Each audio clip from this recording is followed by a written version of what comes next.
आप सभी बच्चों को मालूम होगा कि कल 3 अगस्त को फ्रेंडशिप डे था, है ना, दोस्ती दिवस। तो दोस्ती हम लोग करना बहुत अच्छा है, लेकिन दोस्ती किस तरह से होनी चाहिए इसका मैं आज आप लोगों के सामने 2 उदाहरण रखने वाला हूँ। मैं महाभारत पढ़ रहा था और ये जो लड़ाई थी महाभारत कर्ण और अर्जुन के बीच हुआ था, और इस लड़ाई में जो कर्ण था वो अपने दोस्त दुर्योधन के लिए लड़ रहा था। वो दुर्योधन जिसके अंदर घमंड था, जो बुराई के रास्ते पर था और जो अधर्म पर था, और दूसरी तरफ अर्जुन थे जिनके साथ भगवान श्री कृष्ण थे। और आपको मैं ये भी बता देना चाहता हूँ कि जो कर्ण थे वो एक बहुत ही बहादुर, बहुत ही ताकतवर योद्धा थे, बहुत बड़े दानवीर भी थे।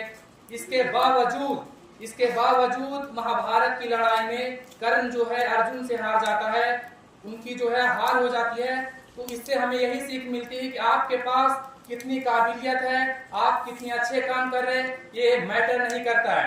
आप किनके साथ रह रहे हैं, आपके दोस्त कौन है, ये मैटर करता है। कर्ण की जो हार हुई थी वो इसलिए हुई थी क्योंकि वो अपने दोस्त दुर्योधन के साथ खड़ा था, वो दुर्योधन जो बुराई के साथ थे। और अर्जुन की जीत इसलिए हुए क्योंकि उनके साथ भगवान श्री कृष्ण थे। और इसीलिए बहुत बड़े सूफी संत कहते हैं कि अच्छे काम करने से बेहतर है अच्छे लोगों के साथ रहना, और बुरे काम करने से बदतर है बुरे लोगों के साथ रहना। इसी तरह से दूसरा एग्जाम्पल, एक मैं हदीस पढ़ रहा था कि जिसमें मक्का के लोग प्रॉफेट मोहम्मद साहब के दुश्मन हो जाते हैं। प्रॉफेट मोहम्मद साहब को उनके दोस्त हजरत अबू बकर अपने कांधों पर बिठा करके एक गार यानी कि एक गुफा में लेकर जाते हैं, अपने कांधों पर बैठा करके, इसलिए ताकि रास्ते में झाड़ियां थी, पथरीले रास्ता थी, उनसे उनको चोट ना लगे। वो जो है उनको अपने कांधे पर बैठा करके गारे शौर, एक गुफा का नाम है, वहां तक ले गए। अब देखिए वो गार के आगे हजरत अबू बकर अपने दोस्त प्रॉफेट मोहम्मद साहब को गार के पास ही रखते हैं। सबसे पहले वो अंदर जाते हैं हजरत अबू बकर और उनकी सफाई करते हैं, और जितना भी सुराख था उनको अपने बदन के कपड़ों से बंद कर देते हैं। उनके बाद हजरत मोहम्मद सल्लल्लाहु अलैहि वसल्लम को, प्रॉफेट मोहम्मद साहब को जो है वो गार में लेकर जाते हैं, अपने गोद में प्रॉफेट मोहम्मद साहब को सुलाते हैं। एक सुराख बाकी था जिसको वो अपने पैर की एड़ी से बंद करते हैं। और अब आप ध्यान दीजिएगा कि प्रॉफेट मोहम्मद साहब हजरत अबू बकर के गोद में सोए हुए हैं, और जिस एड़ी से हजरत अबू बकर एक सुराख को बंद किए हुए थे, उस सुराख में एक सांप जो उसको बार बार डस रहा था। हजरत अबू बकर को सुराख से सांप डस रहा था, इसके बावजूद वो चिल्लाए नहीं। उन्होंने प्रॉफेट मोहम्मद साहब को नींद से जगाया नहीं। वो इसलिए नहीं जगाया क्योंकि उनको जो है उनके आराम में उनकी खलल नहीं पड़े। तो देखिए कितने अच्छे थे कि हमारे दोस्त को नींद में खलल नहीं पड़े। हजरत अबू बकर को सांप काटते रहे लेकिन उन्होंने आह तक नहीं की।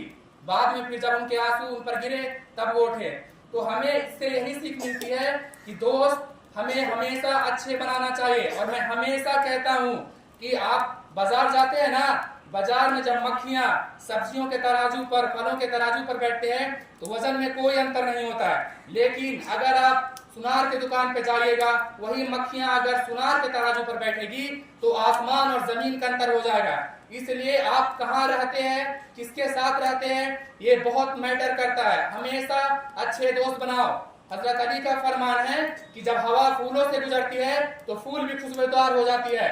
तो कैसा दोस्त बनाना चाहिए, है ना? दोस्त हमें कैसा बनाना चाहिए, हजरत अबू बकर के तरह, है ना?